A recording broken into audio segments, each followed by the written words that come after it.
Welcome to Teaching in Color, the podcast where we empower teachers, redefine education, and amplify voices.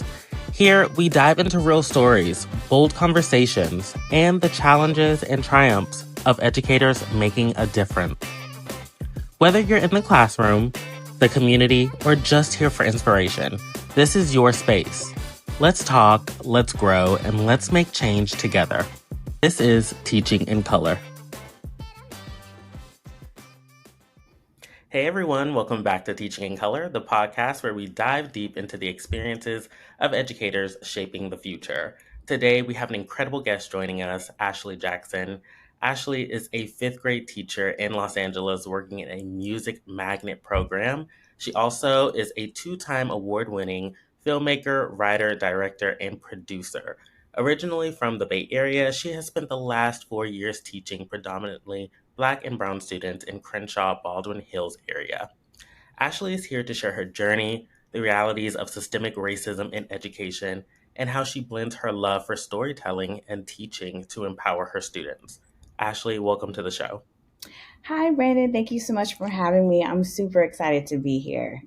Yes, I'm so excited today too. I see that you're a fellow creative, and I'm so excited to. Sometimes, you get so excited talking to people within the same alignment. Yeah. So I see that you're a creative, and I'm very intrigued by your story and how you kind of blend that into your teaching. Yeah. So I'm super excited for today. Thank you again for being here. Yes, absolutely. I'm so excited. I'm ready. Yes. Well, without further ado, we'll jump right into segment one, journey into teaching. So Mhm, you have such a dynamic background in film and storytelling. Can mhm. you share your journey into teaching? Yeah, absolutely. Well, actually, I've been in the entertainment industry for over 10 years. And so Mhm. in 2017, I took a pause due to just stuff that was going on. And Yeah. so I got out of that and I got into education. And I used to actually do a lot of after school programming at first. So come in, Hmm. pulling the students and things like that. And then I was like, you know what? Let me just see what it's like to be an actual real classroom teacher, Yeah. And so I just started I moved down to LA and I got into teaching fifth grade and Hmm. GE for the first time. And I was doing pull out and then also like SPED for a little bit, but then I switched over to general ed. And then Hmm. after that, I just got into it and I started with fifth grade students. And then I went to eighth grade. And then I went Mm. to high school. That's a And big I was like, jump. no, we're not going to do that. And then I went back Yeah. to elementary and then I found my niche there. And being a fifth grade teacher is so fun. It's so Yeah. fun. They're so different. You know what I mean? Yeah. They're talkative. I have 19 Yes. students total. Ooh, yeah, Okay. okay. Yeah. And so 15 of them are girls and 4 boys. Mhm. So the dynamic is the ratio is off a little bit, Yeah.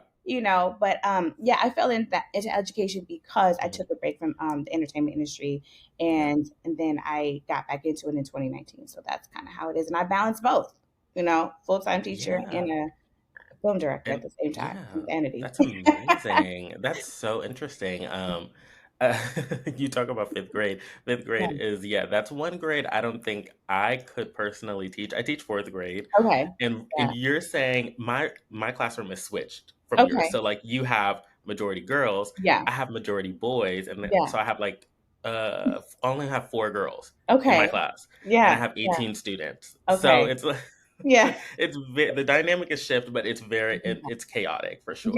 a hundred Um, percent, 100% yeah, chaotic. Like my girls talk so much, like it's literally Sephora there because lip gloss and nails, and oh my gosh, I'm like, what is yes. happening? I love it, but Oh I'm like, you my god. guys, calm it down. Yeah. Okay, Oh my gosh. My class is just like stuff breaking, stuff right, falling, people pushing, people punching. It's just like right, it's WWE every day in my right. class. Yeah. Um, that's so interesting though. But you teach in a music magnet program. How Mhm. does music influence your teaching style?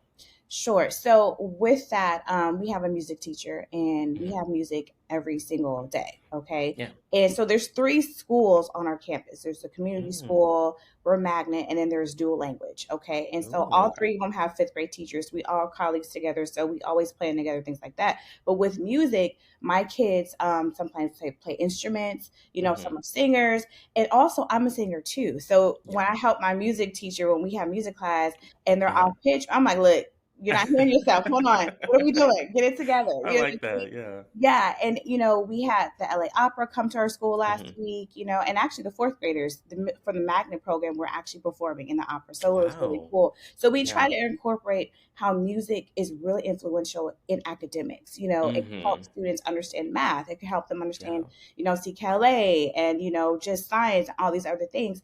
And so my students are very talented. Some are Yeah. more instrumentally like inclined, and then some are more into singing. You know what I mean? And then some Mm. just they can do both. You know what I mean? And Yeah. so training them at a young age. And so again, with the music program, it's wonderful. Our Hmm. teacher, she is thebomb.com. Okay. Yeah. And we vibe. We have a great time in class Yeah. and they love it. They absolutely love it. So yeah, that's how we incorporate music on a daily basis with I our love kids. that. Yeah. It's so interesting that, I think of myself as a kid and like I loved music. Like I Mhm. mean, I can't hold a tune, but I loved music and Uh-huh. I played like in the band, I played the tuba and Yeah. like I would always even to this day like I use music as like a calming effect for me. Like I just love putting on my music, being in my zone. Yeah. And like when my kids ask me, "Can we listen to music?" It's never a no for me because I know that's like a Right. it's something to keep the blood flowing, like the stimulation, Yeah, so absolutely. And also it helps them also kind of distract from what's going on in their yeah. life, and Mhm. sometimes kids with music can focus more on the task at hand. When they Yes. do iReady sometimes, they're like, Miss Jackson, Mhm. can I listen to music? I'm like, depending on what it is. But yes, Yeah. you know what I mean? And so Right? they can, because like Yeah. I have a rug hanging on in my classroom and it's all the hip hop legends. Like the Yeah. original OGs of hip hop rappers. And Yeah. my kids are like, they know the basic Tupac and Biggie and Ice Mhm. Cube, but all the other MCs, I'm like, look, let me school y'all on what it is. Okay, Yeah. let me tell you what it is. But it helps them, you know what I mean? And Mhm. It also, does. like, we're doing a African American influential essay right now, and Mhm. we do essays every month. I don't play with my kids. Okay, like Yeah. they got to work in my class. Mhm. And some of my students are doing music on Nicki Minaj, Nipsey Hussle, Yeah. Cardi B, Beyonce. And so, like, I Mhm. have them influence, have them write about musical artists that Mhm. did an impact, as well as some of my kids are writing about Joseph B. Baker, John Lewis, and things like that. So we mix it up, but music is a universal thing. And my kids, Yes. and all of the parents are my age, so they know the music that I listen to, Yeah. and so they get it. Like I had a shirt on yesterday at work that says "They Not Like Us." We know where that's from, right? My kids are like, Yeah. "Oh, we love that Miss Jackson." Some start sea walking. I was like, what are we doing? What are we doing? Yeah. Let's do our Oh. work." So I keep it very lively in my class. Mhm. Music is a big part of my classroom, and they love it, and I love it as well. Yeah, you're completely right. And speaking of your students, what has it been like teaching in the Crenshaw Baldwin Hills area? Well, you know what? The area I teach in, they call the jungles. And that's what they call it. I was like, oh, okay. But Yeah. it's a great vibe. Hmm. There are parents that are very much involved in their students, in their Yeah. child's life. And then of course you have some that are just it's hard to catch. It's hard Yeah. to get, you know what I mean? But it's a community, Hmm. supportive, lively, fun. Yeah. A lot of people have a stigma against, certain areas where predominantly black and brown people may be. And Hmm. to me, it's like, this community is fabulous. They're Yeah. wonderful. They're loving. They're educated. They're Yes. powerful, Hmm. and I'm raising these next generation of kids who come from that background. And I'm pushing them to be like, just because you have a stigma or you're Hmm. from this area does not mean that's all you are. You can be everything that you want. And so Yeah. me pushing that into their mindsets and having supportive families and people who support us to Hmm. push their kids to be the best, it's really helpful. So, teaching in the jungles, it has its ups and downs, but Yeah. the jungles is the jungles. It is great still. Yes. But I mean, you say like it's infused with like culture and Yeah, like almost like a heartbeat of a community. I mean, there's yeah, so many people within the Baldwin Crenshaw area who yeah, support each other, yeah, and that's across the United States. And so, yeah. like you say, there's so many stigmas placed on communities with Black and Brown population, Hmm. but I mean, once you get in there and you start teaching those Yeah. kids, there's so much culture, so much beauty Yes. within it. Absolutely, absolutely. And the thing is, you have to know how to relate to the Yeah. kids. And we're gonna talk about it. I Mhm. know we're gonna talk about it because look, Yes. we've had some people who don't look like us trying to teach these kids, Mhm. and then they get to a space where it's too much and the tears come and we're Yeah. like, It's because you're not on their level. You're choosing Yeah. not to connect with them. So, that's a whole nother conversation that I can't wait to get into. Yes, you're completely right. And yes, we will get to that. But that leads us into segment two, where we talk about systemic racism in Black and Brown schools. Mhm. From your experience, what are some of the biggest inequities Black and Brown students face in public education? Opportunities. Hmm. Opportunities where kids who don't look like us get. I used to be in what's the area? Ventura County. Okay. Yes. So Hmm. when I was in that space, I was the only woman of color teaching Hmm. in that entire school. Wow. I was actually I did middle school, and I had a Hmm. student. I had one black kid in my class. Everybody else was white, and it's, Yeah. hey, it's all good. Yeah. But I could tell they tried to connect with me, and that was hard for them. It was a Hmm. struggle. And the teachers didn't look like me. They were trying to connect with me, and they had their own ideologies and Yeah. misconceptions and this and that.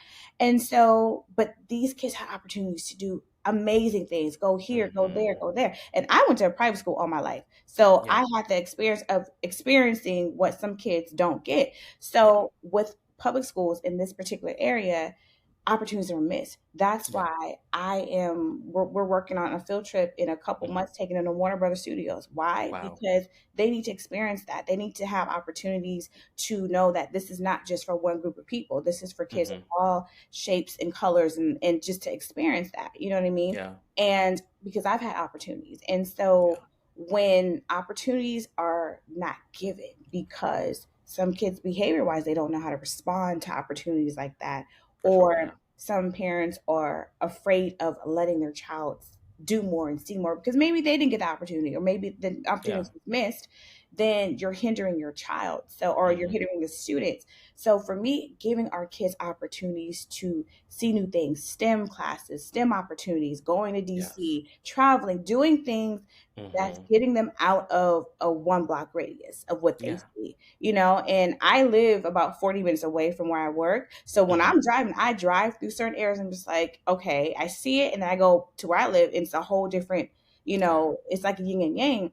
And so one of my students, like a while ago, they're like, yeah, Hollywood is about what, 3 hours away from us? I was like, no, sweetheart, you can see the Hollywood sign from the playground. Yeah. Like it's literally like 10 minutes away from us. But that's the thing. Like if they don't get out, get exposed to Yes. opportunities that can elevate them 10, 15, 20 years from now, then they make it stagnant. So for us, Hmm. it's getting opportunities in these systems, in these communities that other students in other areas get all the time with no problems, and just the access. We need to have access. We need to have administration that gives us access. We need to have Hmm. more people to give us access, because as teachers, we're trying to give access, but sometimes Yeah. it doesn't get approved. Oh, we don't have the budget, this We and that. don't. I'm Yeah. like, so we're going to a football stadium, but not going to Hmm. this. Like, but what does that? We can't even see the athletes. They're not even in season right now. So what's the Yeah. whole point? So it's like prioritizing what actually makes sense, what can actually Yeah. motivate these kids, because they're the next generation to be taking care of us. You know what I Yeah. mean? And that is what we have to give opportunities to Hmm. students who are black and brown. That is what we need to bring into the system. You are 1,000% correct. I mean, I love how you bring up opportunity. Hmm. And, I live in a space myself. I teach predominantly Black and brown students. Hmm. And I came from an area, Rice Village in Houston, where Hmm. there was, it's a yin yin and Hmm. yang, right? Hmm. Like there's a Hmm. complete difference. Yeah. And we would go on these extravagant field trips, and they would have Right. these, they would bring STEM programs to the Yes. school. They would be doing coding. They would be doing Hmm. robotics. I mean, there were so many amazing things happening in that area that Hmm. when I came to my campus, I was like, where is that at? Where is that at here? Like these kids need this as well. Right. Um, and it's so crazy that, you talk about Hollywood being 3 hours away. My Right. students, when we go Yeah. downtown, downtown from like where my school is, like maybe Hmm. 20 minutes, Yeah. maybe. And we usually go down on a free field trip, Hmm. free, Hmm. to Hmm. Yeah. the Museum of Natural Science. And I remember Yeah. my kids being like, "Oh, that's really fun. I've never been Yeah. downtown." And my thought process is like, Right. downtown is like 20 minutes from us. Right.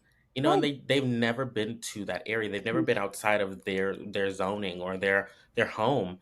Mm. And I just find it so discouraging, especially when we know that there's funding available for certain populations in certain areas. Right. And then when it comes to our students, it's, there's no funding, there's no budget. Exactly. 100%. And I agree with you on that because I've had students who said the same thing about the beach.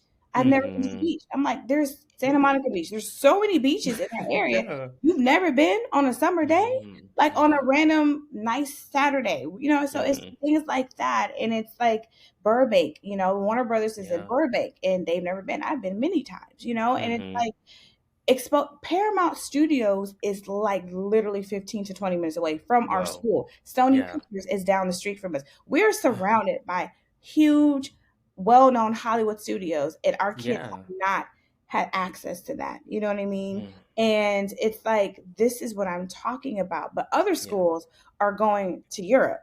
Okay, they're Hmm. going to DC. They're going to, experience these major things. And then there's Yeah. sprinkles of us who were in those schools too. Because again, I Yeah. went to DC in eighth grade, and they did all out for us. We had Yeah. limos and everything. Like, it was a lot. I loved it. Yeah. But the thing is, kids who may not have access to that, they need Hmm. to have opportunity. And I tried to take our kids to DC, but it got stopped twice. Mm. And I was livid. I was so Yeah. mad because I was like, it wasn't for me. I've been to DC many times. It was Yeah. for my babies. It was for Hmm. them.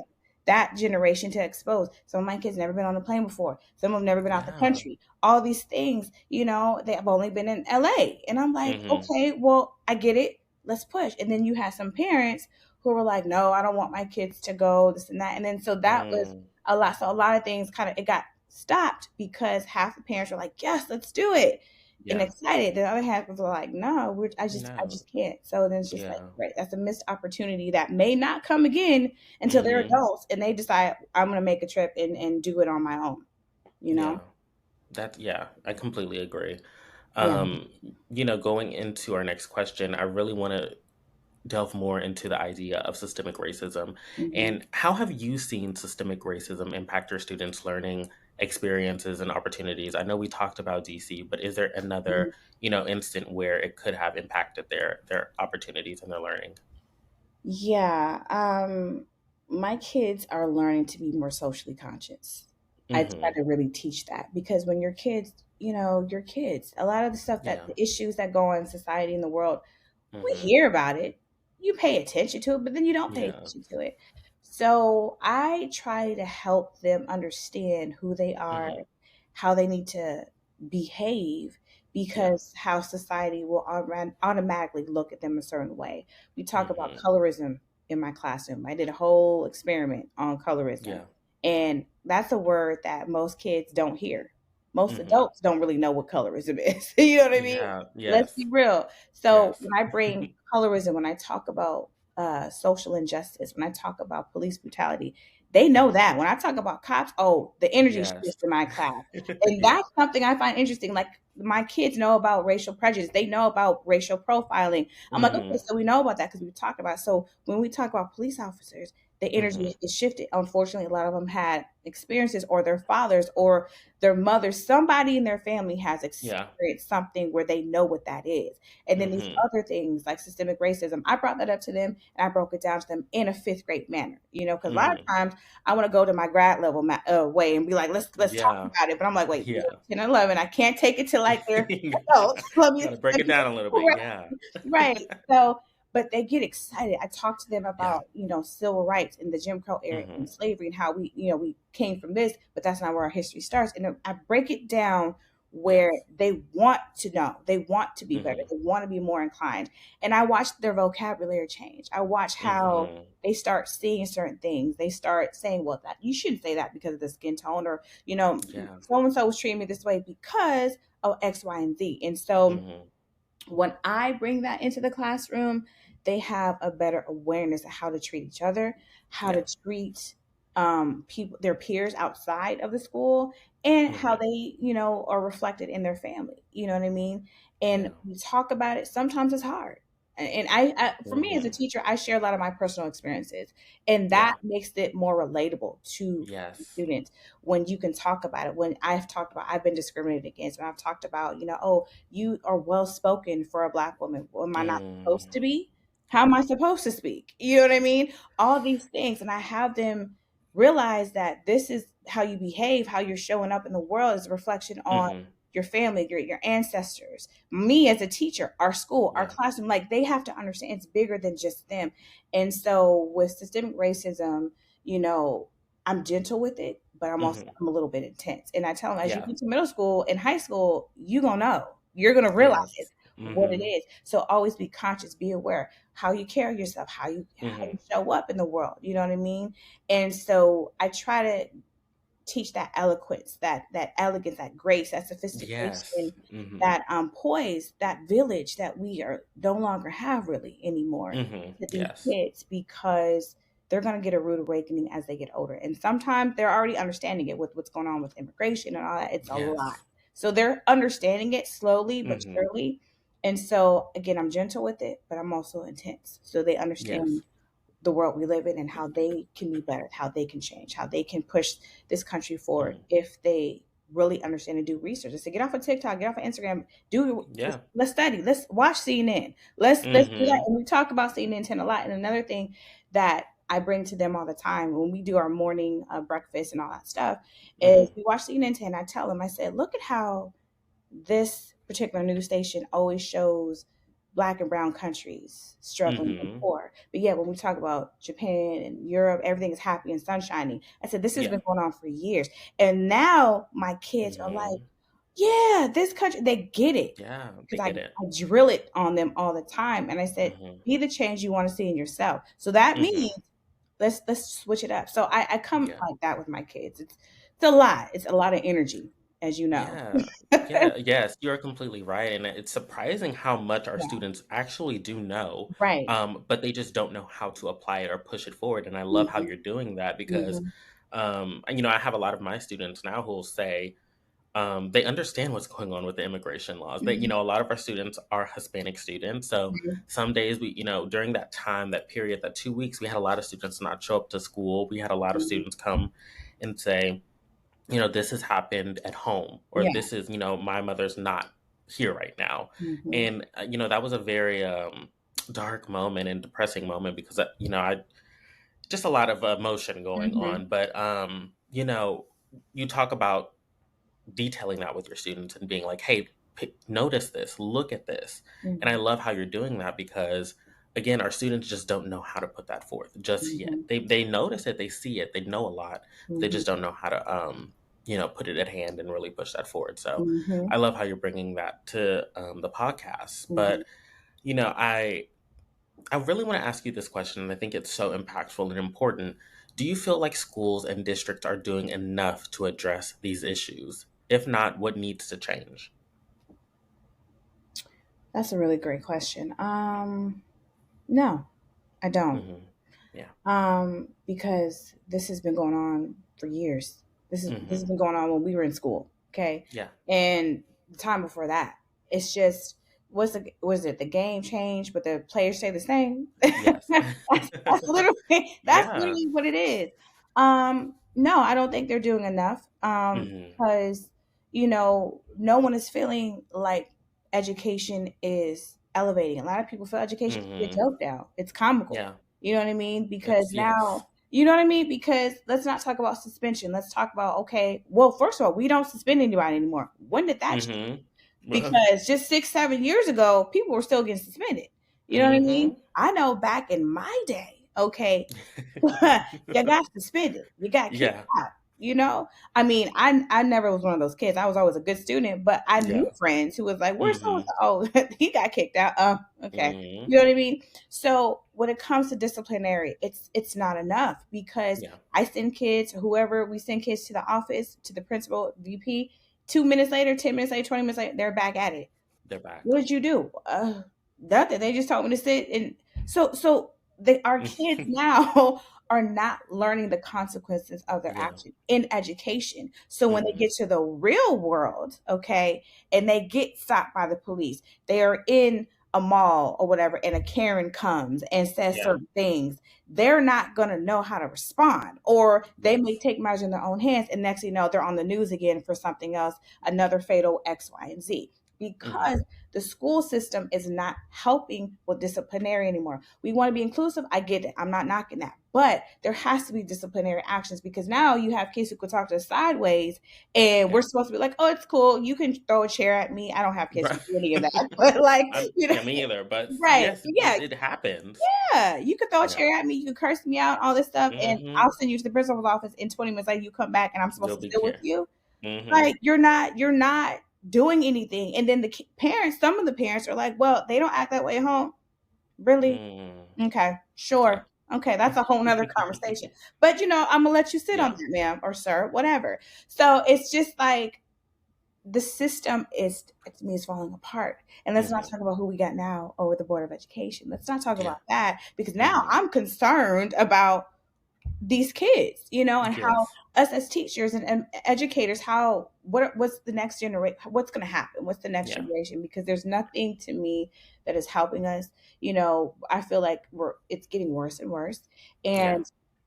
And I'm in a credential class too, and we have these Mm-hmm. classes talking about diversity, inclusion, and equity.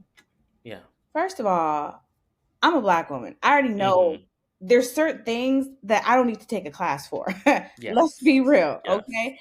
And I'm very vocal in my class. And a lot of times when I say what I say, the class is quiet because Mm-hmm. they don't know what to say. I'm like, this is what I'm talking about. When you are teaching these Black and brown kids, you have to get in deep. You got to talk to them. You got to be relatable. And I think Yes. the school system is just looking at a paycheck. How many kids do we have? Okay, cool. When we had the fires, they still want us to go to school. Yeah.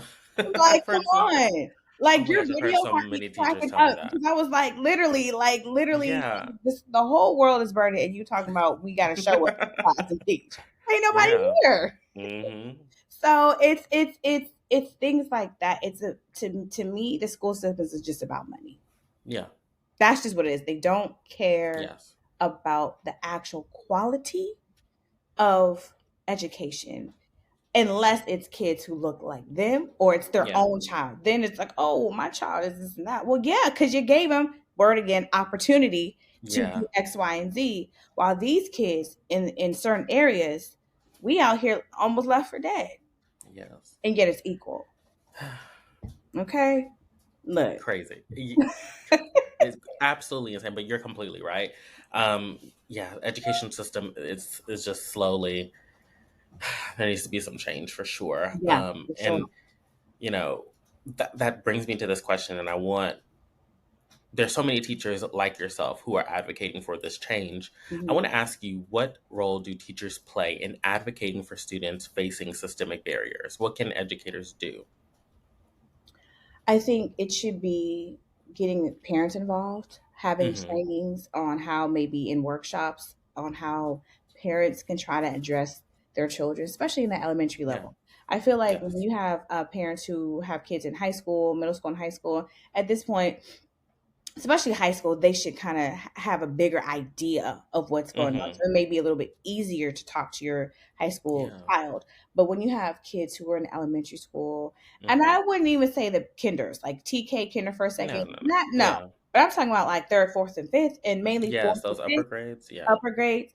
I feel parents need to have a training, a workshop on how to ease into talking to their kids about Mm-hmm. that, because we all know one day they're not going to be living at home. If these kids go to college, which we hope they all go to college, that Yeah. they, that they understand what's going Mm-hmm. on in the real world. So I think having meetings, workshops, incentives. I mean, we have to even give parents incentives, because some parents just Yeah. don't want to show up. We got Yes. parent teacher conferences coming up. I know out of 19 kids, I'll probably only have 5 parents who show up. Let's Yes. let's be real. Yes. Let's be Yeah. real. So having incentives for parents, if you come to these workshops to help your kids, you'll get a Mm-hmm. free dinner at, some restaurant or Yeah. whatever. Something. Something that's complete. Oh, great. Because parents need to know. And once parents know, and as teachers know, we can work together. Yes. And I always tell my students, I say, you guys are the players. Your parents are Mm-hmm. the coaches. I'm the assistant coach. We a team. You know what I Yeah. mean? So, like, we trying to go to Super Bowl, the NBA Mm-hmm. championships, and the World Series. We gotta all win together. Your parents need to Yes. help you to help me. I can help y'all. Let's win. Mm-hmm. That's the mindset. So when we have programs or something to encourage the parents to help us, to help their Mm-hmm. students, help their babies, then I think that's how we can have a more of a win. Because it's hard when it's just one sided, when it's just a teacher Yes. being everything, and then Yes. reaching out to the parents, and it's just like dial tone for some, Mhm. not all. So I think Yeah. having workshops and meetings and something to encourage the parents to get more involved, and having us teachers get paid more. Okay, so we Yeah. can so we can do more, and so Yeah. we don't have to feel burnt out after 24 hours, and then we have to do a meeting or whatever. It's like I don't want to do it, but it's valuable. So having things that make sense and having more of us who look like us in these spaces Yes. to lead these conversations, because a lot of times it is not us in these conversations leading in, and it's like these meetings and trainings are just the usual Eurocentric mindset that has been Yeah. recycled over 80 years. Let's let it go. And then that's Yes. why a lot of us don't want to be involved as teachers. We're like, I don't got time for this because it's what am I learning? And Yeah. the parents don't want to be involved because it's like it's not us in these spaces. So we need to have something like that to really push us as a community, as a Mhm. people, to really encourage the change to get our kids, our parents, and us more involved. That's how I would say. Yes, you are completely right. I would say like third, fourth, fifth, even sixth grade are very Mhm, foundational years of mhm, molding. yeah. They're taking on a lot of attributes of like people they see or their brothers, sisters, family members, right? So it's a molding process for them of trying to figure out who they are. And so I think Mhm, you're right, having workshops on how to address situations like that. mhm. Because again, like I said, it's a molding period for them, and what you instill in them is going to be impactful long term. Absolutely. But that leads us to segment three, which is bridging education and filmmaking. Mhm. You have this incredible skill set as a filmmaker and an educator. How do you bring storytelling and creativity into your classroom? Well, it starts off with the foundational skills of writing. Yeah. I'm a screenplay writer too, Yes. and so I tell them the difference of reading a book, Hmm. writing a poem, writing a essay, and writing a script. They're all different. They're Yes. completely different. And so, starting with the foundation and the fundamentals of vocab and Hmm. understanding how a regular book story works, understanding how a stanza works in poetry, which Yes. is important. We're learning about that as well, and then understanding how scripts work. And Hmm. the dialect is different because I can tell my kids, you have to show, not tell. I learned that in grad Yes. school. We had to understand you got to show it and not tell it. And that's the Yeah. difference with writing a script. So I Hmm. teach my kids, we're doing small steps of writing a script, Hmm. doing mini short stories. They write it and then they become the writer, director, and producer. I put them in Wow. groups of three. Yeah. And then, and that's fun to see my kids I want to be the director. I want to do this and that. I'm like, okay, well, let's look at what directors do. Let's look at what Yeah. producers do. Let's look at what screenwriters do and have them be in teams of three. And then they come Hmm. up with, the storyline, the plot, the characters, the antagonist, protagonist, all these things, Hmm. subplots. And then we get to the point where we're going to film it. You know what I mean? So Mm. giving these things that help them understand CKLA, reading and writing, and math, and all these things, STEM, all this comes together in writing a script Yeah. because your story can be whatever it could be. And Hmm. so understanding the elements of that is very important. But again, going back to the foundation of reading and writing. In order to be a script writer, you have to understand how to write, Yeah. understand how to read. In order to be a Hmm. producer, you also have to understand math because you got to keep control of the budget and how much who's getting paid for what, the time frame, all Mm. these things. In order to be a director, you have to understand how to lead, how to listen, how to follow directions. You know how Yeah. to take charge. It's all these elements that go into filmmaking that can be learned and taught in the classroom. You know what I mean? Hmm. And so I try to incorporate it as best as possible. Sometimes it's like towards the last 20 minutes of the day because we have Yeah. to do everything else. And, as teachers, we barely get enough time to have lunch or breathe, Yes. you know, literally, Yes. it's a lot.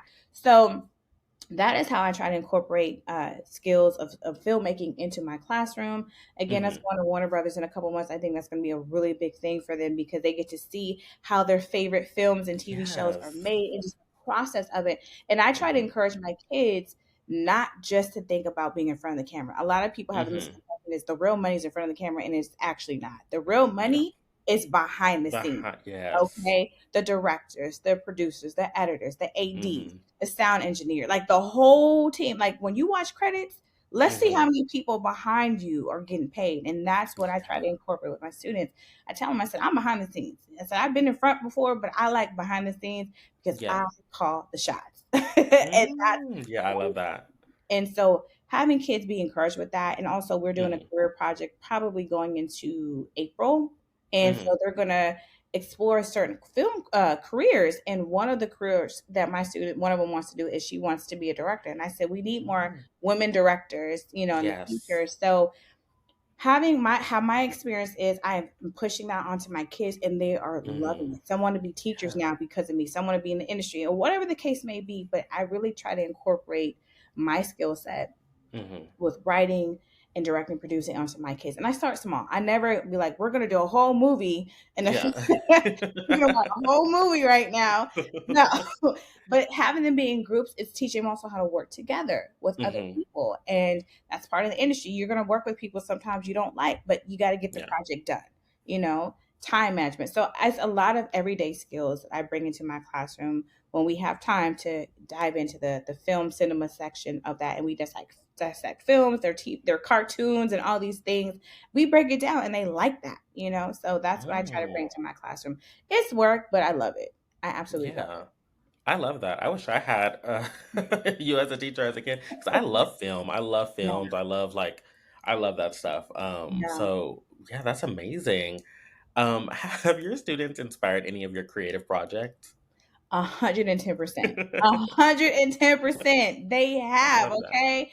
Look, I'm also a creative last minute type teacher. Like I'll be sitting Mhm. there hearing their conversation. Because look, they always talking. They're always talking when Mhm. they're not supposed to. Always. Look, I'm doing stuff online, right? I'm trying to get stuff together. Then I hear someone say something about whatever. I'm like, oh, that's a Mhm. good idea. Let me look it up. Boom, boom. And then by the end of the period, hey, you guys, so we got a new project coming up Ooh, I love that. I love it. because of my students. Our Yeah. family tree got inspired. We did a family tree project. I gave that to Mhm. them in November. They presented just last month. And Mm. it got inspired by one of my kids. She was talking about her family, this and that, and where she was from. I was like, oh, didn't know that. Let's make that a project. And Mm. so they did it on Canva and also on display boards, and they loved it. Yeah. And so they don't know this, but a lot of my kids inspire me to create really cool projects, fun projects, Mm. because I want to be a memorable teacher when they move on to Yeah. middle school. I hope that I'm a teacher that 10, 20 years from now, they know that my fifth grade teacher, she was pretty dope. She was pretty cool. Yeah. She did some fun stuff with us and all that. So yeah, they're a big part of my everyday lessons and instructions and assignments and all that. They are a big part of Yeah. that. Every class has been a big part of that. Yeah, I love that. Yes, I definitely being a creative and like you really pushing that. It's memorable for sure, and they're gonna remember those kinds of things. And it Mhm. just takes that little attention, like you're Yeah, saying, and listening to what they're saying, and then applying it. yeah. So thank you for that. But I want to ask you: do you think media and film can be used as a tool to educate and empower students about systemic issues? 1,000%. A Hmm. 1,000%. I can't say too much, but I'm working on a project right now, a film Oh, project. okay. Yeah, I'm with the agency, so I already got greenlit. So like, it's a Ooh, lot going okay. on. Yeah. Ooh. And the project that we're working on, Mhm. we hope to hopefully it can be part of college literature or college media, not literature, college Yeah. talk conversation. Because yeah, Mm. what we do as filmmakers outside of my teacher hat, when I leave the gate, my teacher hat comes off, my film hat comes Yeah. on. So Yeah. when I when I leave, I definitely feel Mhm. media and film can be a part of classroom Mm. conversation. My hair documentary that won 2 awards. We were nominated 7 times. We won 2 awards. Congratulations. Thank you. It was about black hair and Yeah. our crown and glory. That's something that is very much can be relatable to kids in our classroom because we Yes. know black and brown kids. My girls, their hair stays switched up, and Yeah. I'm so here for that. So does mine. Okay, so it's Yeah. like, and that's relatable. You know what I mean? Yes. And so when we create projects, film projects, Mhm. shows, or whatever, that is encouraging our students to think more, to do more, because Mhm. people like to watch shows and TV. I mean, Yeah. now more people are more into like other things, but still, that's Yeah. still a big part of our world. So I For definitely sure. feel media can be a huge influence, a positive influence on our Mhm. students. And that's why when I create my projects, I don't just think about me, I think about my kids. Because one day, Yeah. I always tell them, I said, one day you're going to see me get an Oscar and an Emmy. And don't play Yes. with me. Like, I tell them, that's Yeah. going to happen. Okay? Yeah. Like, when you guys are in high school or maybe in seventh grade, you know, Mhm. that was my former teacher, Miss Jackson. Sure was. Yeah. Sure was. It's me. Okay? So I Yeah. think about my kids and what they may see me do in the future. And so Mhm. I always want to make sure whatever I create, whatever we create, it's positive and encourages them to be better. I look You're at completely right. my big inspiration too is Quinta Brunson. I Mhm. mean, how she created Abbott Elementary because of her Of teacher. her teacher, I yes. forgot what grade she was in when she had her teacher, but to Oh, I don't know. name, yeah, she was elementary. I do know that. Yes. And yeah, and to have her teacher who influenced her, her teacher didn't know that at that age. Yeah. She just teaching like us. Just teaching. Yeah. Right. And many years later, like she created a whole show that is fantastic. I watch it all the time. That Mhm. is based off of that inspired her as a, as her Mhm. teacher. That's beautiful. So it's like we Yeah. don't know who is the next Spike Lee in our classroom. We don't know Yeah. who's the next Nia Long or whoever. The next Mhm. I can't think of other people, but you know what I'm saying. We But don't yeah. know who that is. So I try to always make sure I am a positive role model in the film industry, in the industry in Mhm. general, because the next generation of kids could be looking at me like, oh, I had her years ago, and now look at Yeah. me. So yeah, media and film is 1,000% influence, 100%. Yes. Oh my gosh. I love that. I love that. And you're completely right. We don't know who we have in our classrooms, but it is our job to inspire them and push them forth to be the greatest that they can be, especially, where we are. So I love how you're bringing that to the classroom, and you're completely right. And that leaves us to segment 4, which is empowering Black and Brown students. Mm-hmm. How do you foster a sense of pride and identity for your students in a system that often overlooks their voice? For me, I let them know that they are worth it. They're Mhm. seen, they are heard, they're powerful, and I push them to be their best self. I care so much about my kids. I Mhm. don't have children yet. Yeah. So these kids to me are like my own kids. And so how I Mhm. teach my kids how I want someone to teach my students. Yeah. So one thing about my students is that, I push them to know that they are worth it. They're valuable. They're special. And Mhm. so they know I care so much about my students. And so I don't have kids yet. So I teach them how I want someone to teach my kids. So I stay on them. I said, I encourage them to be better. I told them Mhm. when this new year started, I said, what you did in the past year, we don't bring that into this year. I said, including Yes. myself, we got to keep elevating. We got to keep pushing. And Mhm. when you constantly are motivating your kids like I do and telling them you're worth it. I love you. I rock with you. But when Yeah. you wrong, you wrong. I'm gonna check you Yeah. because you got a pocket at the same Yeah. time. Okay. But at the Yes. same time, we gonna have fun together. I'm gonna push you to be your best self. I do a lot of self courage for my girls, a lot of Mhm. self care for my girls, and so when you have that constant positivity in the classroom, Mhm. therefore kids want to be better. I have a one student, he's one white boy. Okay, the only white boy Mhm. in my class. Okay. I have Yeah. one student. He came into my classroom in September of Mhm. last year. And I had seen him in previous classes, and he was causing ruckus and just doing the Yeah. most. And so my principal was like, "Well, he's gonna be in your class now." I was like, "Oh man!" I was like, "Okay, what are we gonna do?" And I was like, "I have no choice. This is what's Yeah. happening." He came into my class first day. He tried to pop off at me. Checked Mhm. him real quick. I said, "This is what we're not gonna do in my class." Yeah.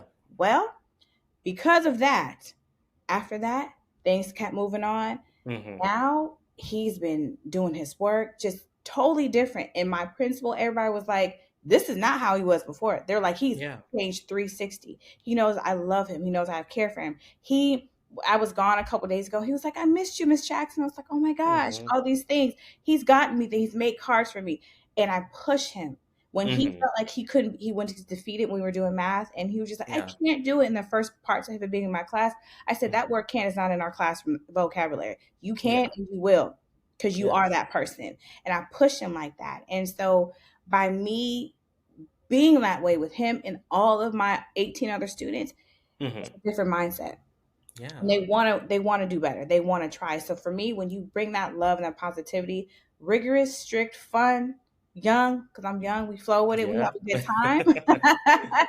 They get it and they want to do better. And I've had Yeah. that for all. of my classes, but I always had one kid every year that was causing other teachers ruckus. But they get my Mm-hmm. class, and everybody's like, "Well, how is Miss Jackson?" For one, I pray for sure, and then on Mm-hmm. top of that, I really care about these kids. I let them know what it Yes. is. I let them know what it's not, and Yep. then and we have a good time. And they Yeah. always want to be better. And by the end of the year, when they're moving on to sixth grade, I'm a hot mess. I'm crying like, oh my gosh, it's just Mm-hmm. so much because you've given so much to them, and you want them to be successful. Mm-hmm. And I think the one for me too is these past few months, I've seen my previous fifth grade class who was down sixth grade Mm-hmm. because they go to school down the street. And Yeah. every time I see them, they scream my name and they come and see me. And just to Mm-hmm. know that my kids from last year and the year before are still checking for me. Yeah. And it's heartwarming. And they just scream and Yes. run, oh my God, Miss Jackson. And I love that, especially our girls who look like me. And so it Yeah. pushes me because I'm like, I'm doing something right. So, it's a great, Yeah. beautiful thing. I give a lot to my kids. I You're really do. completely right. I love that. And yes, you're making such an impact with your students. And you know how it is when they see you, and we know we had some teachers who I'm avoiding because we didn't have the best experience. But Right. you are completely right. Them coming to you and still seeing you and being, Mhm. I love that. That is just completely heartwarming to hear. I wish I have that. I hope I have that experience as You well. do. You do have Right. that experience. You do. Right. I'm like, I better have that experience. Right. But Ashley, this has been such a powerful conversation. But before we wrap up, I want to Mhm. ask you, what advice would you give to other educators working in under-resourced schools? Be yourself. Hmm. Let your guard down. Let the kids know who you are. Yeah. Connect with the kids. Share your stories of when you Hmm. were whatever age you teach, whatever grade Yeah. level you teach. Because once you open the door to yourself and Yes. you're who you were before you became an educator, the kids are going to relate to you. They're going to connect with you. And I think the misconception is a lot of teachers feel I can't let them know. I just have to be teacher, teacher, teacher. Yeah, you got to be a teacher. But when you let the kids know that, well, I was in high school and I didn't always act right or whatever else, the kids find the commonality and they Hmm. want to get to know you. They want to do more for you. And so I tell future educators, be yourself, get to know the kids, remove the preconceived notions, remove the biases, remove what the stereotypes that you think you may have because you think, well, this Yes. kid comes from this area. No. This kid is the next Albert Einstein, okay? You Hmm. just don't see it because you're looking at this. You know what I mean? Yes. So let the guard down, be yourself, open up about how you were as a child and connect with the babies. And Yeah. you do that. You set your boundaries though. You be strict, but you be fun. All these Yeah. things, be yourself. You're gonna have a great class, and kids are gonna respect you, and they're gonna love you. And they're gonna do good for you, better for them. Yes. You know what I mean? And that's why I say, be yourself. Let your guard down. Let the kids come into your heart. It's gonna be worth it. Yes, you're completely right. Thank you for bringing that here to the pod, and yes, you're completely right. I want to ask you before we go, Mhm. finally, where can people follow your work both in education and film? Yes. So really for it's really more for a film, but like it would be Ashley Berger at officially Ashley Berger at gmail.com. That's my Hmm. email address. You can reach out to me there. And then my Instagram is officially Ashley Berger. You can reach out to me there as well. So and then Wild Sound TV is where you can find Our Crown and Glory. That's my hair documentary. Yes. And so you have to subscribe, but that's where you'll see it and things like that. So yeah, that's where you can find me again if you want to reach out. And I'll say it again because I feel like I didn't say that correctly. So like That's okay. again for any contact, if you want to reach out to me personally, my email is ashleyberger at gmail.com. And Hmm. you can find my hair documentary, Our Crown and Glory, at Wild Sound TV. Just type in Our Crown and Glory, Ashley Berger, and it'll pop up. And then you can reach out to me on my Instagram, officially underscore Ashley Berger. And therefore, you will just see my life as an educator and a fabulous filmmaker. So, Amazing. yeah, that is that. Amazing. I want to say thank you so much, Ashley, for being here and telling your story. It's so impactful, and I know that our listeners or anyone just listening will have gained so much insight and impact within your work. I think it's incredible that you are here in your glory, right? Doing the work, being a filmmaker, and being and showing up in spaces where oftentimes we're not Mhm. given that opportunity. So thank Mhm. you so much for being here. And I want to say thank you to our listeners. If you found this conversation inspiring, make sure to follow it or share it with fellow educators, subscribe to the podcast, and leave us a review. Let's continue pushing for equity and making spaces for voices that need to be heard. Until next time, keep advocating, keep teaching, and keep telling your story.